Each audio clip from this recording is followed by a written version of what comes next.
After nearly a year of silence, Lil Jeff's killer has finally spoken out, revealing what really happened that day and what the cameras missed. I was like, damn, it's 6 ago, you know? It's crazy, bro.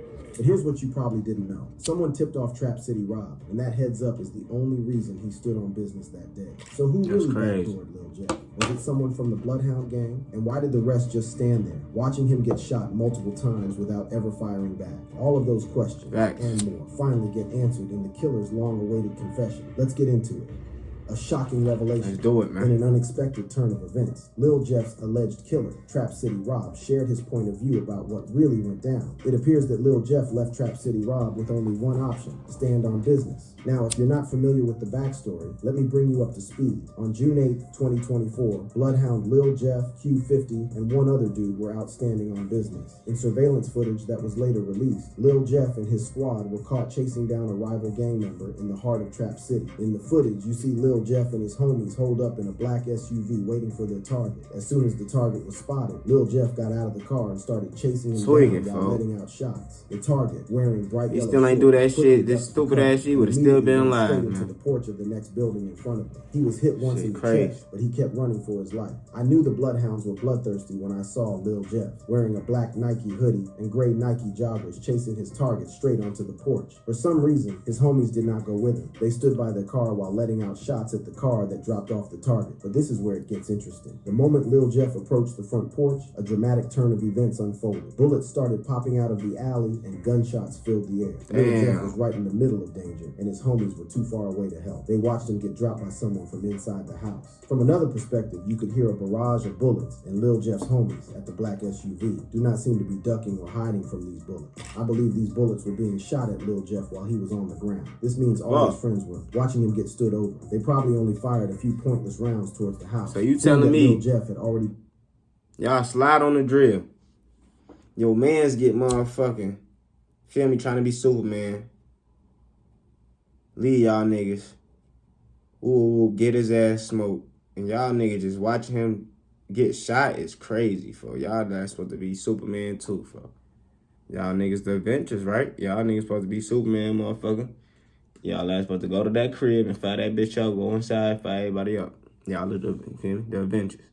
And hit multiple times. They turned around and ran back to the black SUV and waited for the opportunity to pick up his body. This point of view makes sense because the police marked a lot of shell casings next to the door, proving that Lil Jeff was stood over as soon as he got behind the big pillar. And again, the pillar in front of the porch was a perfect cover, making it impossible for Lil Jeff's homies to help him in the crossfire. However, it appears that the shooter jumped off the porch right after killing Lil Jeff and started buzzing his homies, chasing them back to the car. You can see the guy in the red jumpsuit, believed to be Q50, limping back to the car because he probably caught a bullet in his foot. A Reddit user confirmed that. I noticed that when I first watched the video. They lowered their guns in distraught like, damn, our big homie just got stood over in front of us. And then they snap back into reality and start shooting at him. However, by that time, it was too late. Lil Jeff was shot in the chest almost 19 times, and you could see him collapse at the end of the video. But it didn't end there. After the rounds of bullets on Lil Jeff, his homies cycled back and picked him up before the police arrived. They drove his lifeless body to the hospital where he was pronounced dead. Another user said, that matches up because they did say the guy was dropped off in a black SUV by his friends.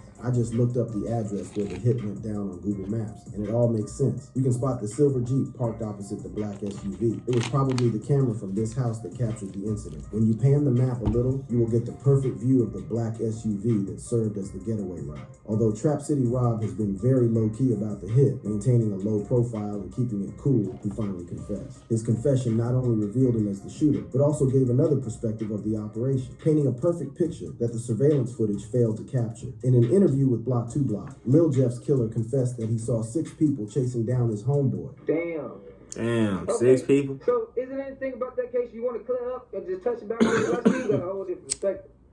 I see the videos, I see that shit. I was like, damn, it's 6 ago, you know? Damn. It's crazy, bro. Now that's a whole different perspective. How did he know there were 6 people there? The video that circulated online didn't show that amount. I guess that's where it tracked. City slipped up. However, despite how smoothly the counterattack went, Rob did not boast about it. He claimed that he was only doing what was necessary. How smooth that motherfucker did when I feel like he had Ring cameras or some type of cameras to see that shit before they could see him. Like, If you feel me, anybody with a Ring camera know what I'm talking about. Like, you can see before they see you type shit. That's all I'm gonna say. To secure his hood. This appears to be true because a resurfaced video shows Trap City Rob on the front porch of the building where Lil Jeff was killed, just chilling and observing his environment. A fan quickly observed that, for real, this dude like some troll in a cave you didn't know was there till it's too late. This is his spot, and he held it down. It's no surprise that people started praising Rob as the defensive player of the year. During the interview with Block 2 Block, Rob confesses why he was always on the front porch, saying he is critically conscious of his environment. I'm in my environment, but I understand the overall. You know what I'm saying? This is particularly true because in the same interview, you could see Trap City Rob and his homies, OTF, Black, and Terror, constantly observing their left and right for any possible threat. Damn, that's the whole Chicago shit.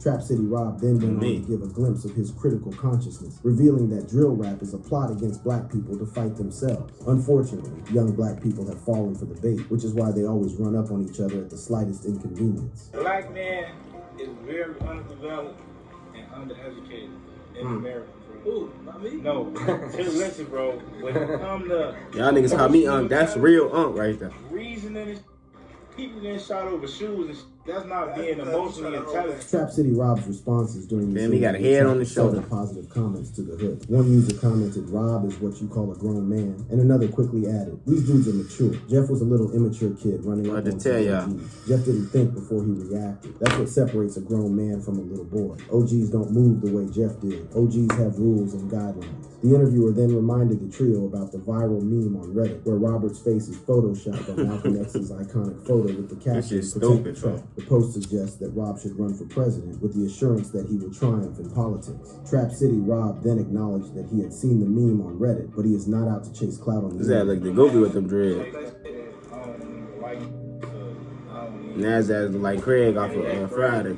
Trap City Rob is truly smart and understands that bragging about the hit will only continue the circle of violence in the city. After all, the entire beef has been bloody because every hood wants to slide for their fallen homie. Hell yeah, shit ain't never gonna end, boy. The Hood War. In an earlier interview covering Lil Jeff's lifestyle, the rapping hitman revealed that he had been on the street since he turned 18. So around what age did you jump off the porch and start hanging out in the streets? I'm saying when I came outside for real, I was like 18 type. Okay. I just turned like 18. That's late as hell. Bloodhound Lil Jeff revealed that although he jumped off the porch relatively late compared to his peers, he was no stranger to the street because he had an older brother who plugged him in on the cruelty, violence, and lifestyle of the street. But I'm doing that, I've been seeing my whole life, you know what I'm saying? I told you I got an older brother. So it ain't nothing new for real. It's the same shit I've been seeing. In case you don't know, Lil Jeff's older brother's name is Jay Boogie. Interestingly, the beef between Drill City and Trap City that ended the lives of young people switch on the back of that motherfucker started with gangsters like Jay Boogie. Now what you should know is that Jay Boogie is about the same age group as Trap City Rob. And what's most important to note is that back in the day, these dudes were cool with each other. In the interview by Block 2 Block on YouTube, Trap City Rob confirmed crazy back in the wreck, used to be cool until the Bloodhounds stole their home chain, and then everything went south. They know what they did. So, okay. They know what they did. So, okay, the Bloodhounds, y'all was cool. That was my homie. They stole the chain, bro. We tried like took it. He stole my homie. So again, if you look closely, you will see even far deeper than what Rob said was the reason for the beef. At least for Bloodhound Jeff, their feud started with the death of his cousin Z Money. Let me give you a little background. Very early in Lil Jeff's growth, Jay Boogie caught a charge and was sent behind bars. Now with Jay Boogie in jail, Lil Jeff's cousin Z Money stepped in and started playing the role of an elder brother to Lil Jeff. He helped do his dirty work for him. He gave him the spotlight while playing the role of a background director. However, Lil Jeff and the entire Bloodhound gang would be faced with one of the most devastating losses that would sever the street alliances. He the reason they know I Lil Jeff. His brother went to jail. 2023, Z Money was killed. According to news reports, Z Money was in his car on the 1300 block of East 79th Street near the 79th intersection in Kinbar. He was in the Avalon Park neighborhood in the parking lot of a dry cleaner store. There, the tragedy unlocked. It was reported that a car approached Z Money in the neighborhood and began to fire shots in his direction. Z Money was rushed to the University of Chicago Medical Center. Unfortunately, there he breathed his last. Z Money's unfathomable death was a painful loss to the Bloodhounds, but most especially to Lil Jeff, who had enjoyed Z Money's protection since his brother was incarcerated. After the murder, Lil Jeff and his right-hand man Q50 would go on to tattoo Z Money's name name on their skin as a tribute to their fallen hero. Just when the situation was cooling off, the rumors about Z-Money's killer's identity began to circulate. On Reddit, it was rumored that Z-Money was backdoored by his old friends at Trap City. Following the whispers on the street, Lil Jeff was restless and thirsty for blood. And she got Soon went backdoored out for a hunt. And Lil Jeff, he always had a target in mind. Lil Pooh, a Trap City dude who had been dissing Z-Money, was out on the street walking freely like it was Thanksgiving Sunday. He started showing up at familiar places, acting like everything was cool, despite knowing that his name was being whispered on the street. But Lil Jeff was not one to rush. He always gave his targets time to let their guards down while strategizing on how to strike. On April 9th, 2023 was the D-Day. Jeff and the Bloodhounds had decided that Lil Pooh wasn't going to see the next summer. However, Lil Jeff didn't just roll up on Pooh and spray him. He instead waited for him outside his home, as patient as a watchdog. And when Lil Pooh arrived home to rest his head, Lil Jeff sent him to eternal rest. According to CPD, at about 11:30 p.m., shots rang out at the 1800 block of 223rd Street. As soon as they arrived, they found the victim, later identified as Pierre Boozer Jr., unresponsive in the front yard of his home. He was shot multiple times until he breathed his last. No one said a thing about the hit to the police, but the street knew who the prime suspects were. Then shortly after, Lil Jeff wanted to send a clear message. He dissed Lil Pooh in an unreleased song, hinting that he waited outside his home and got him. Lil Pooh dissed Z now, Lil Pooh gone. You know the shit never Of course, niggas gonna snitch on themselves. Grass until he come home. I gotta tell y'all I did it, so y'all know I did it. Head ass. For his flip side homie. However, when Lil Pooh's homie posted his picture, Lil Jeff sent a message saying he dissed Z. Lil Jeff was direct.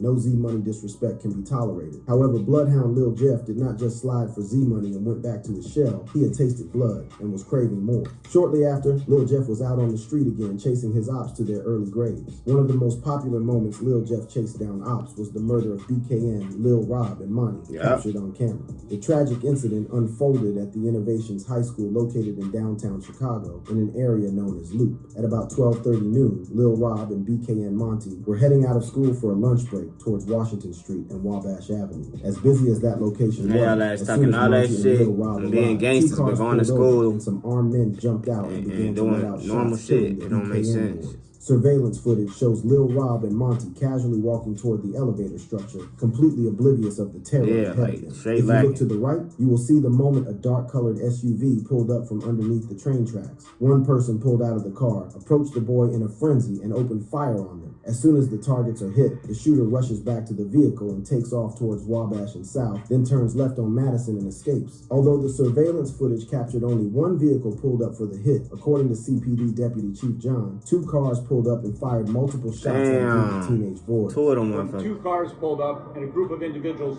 exited said vehicles, fired multiple times. They asked that they was O-Block. What the fuck, boy? Teenage students of Innovations High School. These individuals were taken to Northwestern Hospital where they succumbed to their injuries. Eyewitnesses said over 10 to 15 rounds of gunshots rang out, and within a split second, the shooters took off. Local shopkeeper Muhammad Ashik described the shots as sounding like firecrackers. It sounded like firecrackers. You know, like something like a firecracker, you know, like a 10, 15 shot. Boom, boom, boom, boom, boom, boom, boom, boom. If the shot sounded like a firecracker, that means that at least one of the shooter's pistols was probably equipped with a switch that sounded like explosive. Hell yeah. It was a brutal hit, and the entire city was mourning. Oh, not the entire city per se, because shortly after the hit, the mastermind of the hit would go on to brag about the operation. First, he hopped on IG Live and started making comments, hinting that he just dropped right on IG Live. This shit is ridiculous. If I get mad enough, will start happening. Y'all know this by now. I went for like a week. Nigga spit on his lip and shit. Gotta go. After that, poof. I came back, poof.